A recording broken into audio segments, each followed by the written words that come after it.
Tuesday, August 15th, 2017, Monaco 64, home of alternative economics and contrarian views. So today is the anniversary of the end of the Bretton Woods monetary arrangement, 46th anniversary.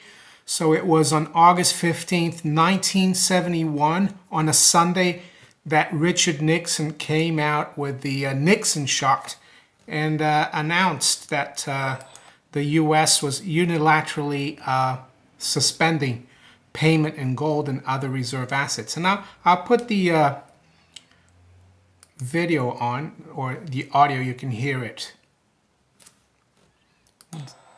I have directed Secretary Connally to suspend temporarily the convertibility of the dollar into gold or other reserve assets, except in amounts and conditions determined to be in the interest of monetary stability and in the best interest of the United States.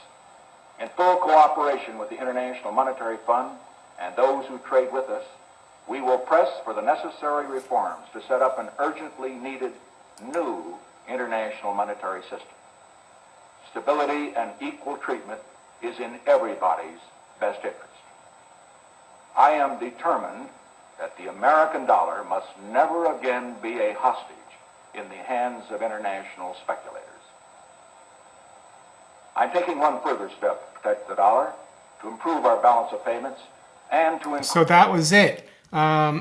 Basically, President Nixon blamed speculators for this, but I'm sorry, you have to go back, about 10 years from the 60s, when the U.S. started printing money for the Great Society experiment by Lyndon Johnson, and also to paper for the Vietnam War. And even President de Gaulle of France warned in 1965. He predicted a dollar crisis in 1965. And I'll put a speech that he made in 1965 saying that the Americans were abusing their position as, how can I say, safeguarding, as leaders of the monetary system, global monetary system. They're abusing the dollar's status. And he made the comment that it was an exorbitant privilege that the Americans could just print dollars and buy things from everywhere around the world, while people in other countries couldn't print their own money to buy things. They had to have dollars and earn those dollars. So the Americans were, using this exorbitant privilege. So this was 1965. So it took 6 years for the system to collapse. The Bretton Woods Agreement, which fixed the dollar to gold at $35 an ounce, and it fixed all the other fiat currencies that were part of the agreement, a Bretton Woods Agreement of 1944. They were fixed to gold as well, because they were fixed to the dollar. So it took a while, it took basically 8 years for the system to collapse, because in 1973 they had to give up on the fixed exchange rate system, and they had the Smithsonian Agreement, which was just basically agreed to float everything. So since then, the monetary system has been anchorless, and that's why, we've had all the financial and economic problems we've had. I'm not saying with a gold standard there wouldn't be problems, but I don't think they'd be as pronounced. I think, the middle class wouldn't be as, harmed or reduced as it has. The third world countries wouldn't be in the position they are, because they're in the periphery, so they suffer even more. They don't have as much discipline monetarily. What else? We've had huge crises, boom and busts. Let's start with the 1973 oil embargo crisis, where the price of oil skyrocketed. People say it was because of geopolitical problems, but deep down it was because the Arabs didn't want to sell basically oil for a piece of paper. So they wanted more for their oil. And then you had the stagflation that followed in the 70s and early 80s.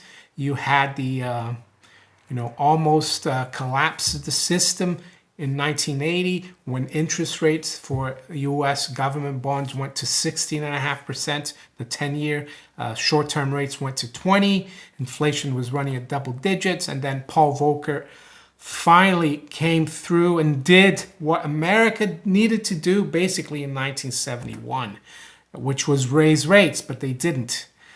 So they just, closed the gold window, so to speak, or defaulted, because foreign countries, they could go to the U.S. Treasury, with their dollar reserves and say, I want to convert this into gold. For every $35, I want an ounce of gold.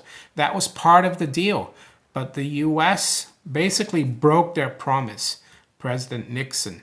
And I've read about this. I think at the time, Paul Volcker, he was kind of an assistant, or he was part of the U.S. Treasury. John Connolly, the guy who got shot in Dallas with Kennedy, he was Secretary of the Treasury. And also, I think it was John Exter was part of the meeting just before they closed the gold window, or the Nixon Shock. And apparently, John Exter of the Exter Pyramid fame, he advised Paul Volcker, who was working for the Treasury. Paul Volcker asked him, what should we do? And John Exter said he got two choices. You raise interest rates, or you revalue, devalue the dollar against gold, which means revalue, raise the price of gold from 35 maybe to 50, you devalue. And the U.S. Treasury and President Nixon decided to do neither. They just decided to say, to hell with the monetary system. And that's a day that will all forever live in monetary and economic infamy. And I think it's one of the biggest trigger, is the trigger for all the massive amount of debt that we've seen in the last 45, 46 years, the rampant growth of the welfare state, the rampant growth of financialization, or, the rampant growth of the big banks and international banks.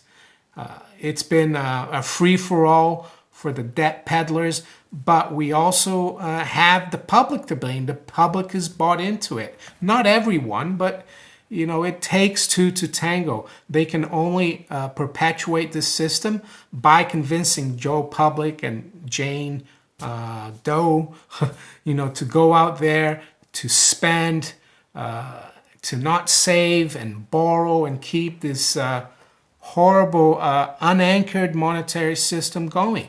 So that's today, 46 years ago on a Sunday. So as you can see, they make these announcements like on a Sunday where you can't really do anything about it. Saturday, sometimes there are markets in the Far East or in the Middle East that still trade, but Sunday is probably really hard to do anything. And then you have to wait for Monday for the market to open. I'm sure Mr. Nixon, the guys at the Treasury, had already told all their insiders, the Rockefeller bankers, and everyone about it. A few days before. I'm sure they were able to profit massively from this gold window closing, which was 46 years ago. And all the crises we've had, we had one that was almost terminal in 2008. They've been able to patch it up. But as President de Gaulle said, there will be a dollar crisis. It took 8 years for him to be vindicated. And it's going to take a few years for people like me and others who have been, trying to warn people and about this, because our monetary system is not normal. We don't have a monetary system. We have a Ponzi scheme of a system, an unanchored system where debt is gone crazy, the creation of debt. But, we need to, as individuals, try to avoid playing the debt game. And how do you do that? Well, you live within your means. You don't take on massive debts. It's up to you individually. I can't advise everyone, how to run their household, which is actually economics. The word economics from the Greek means, running your household, but just common sense, I would say.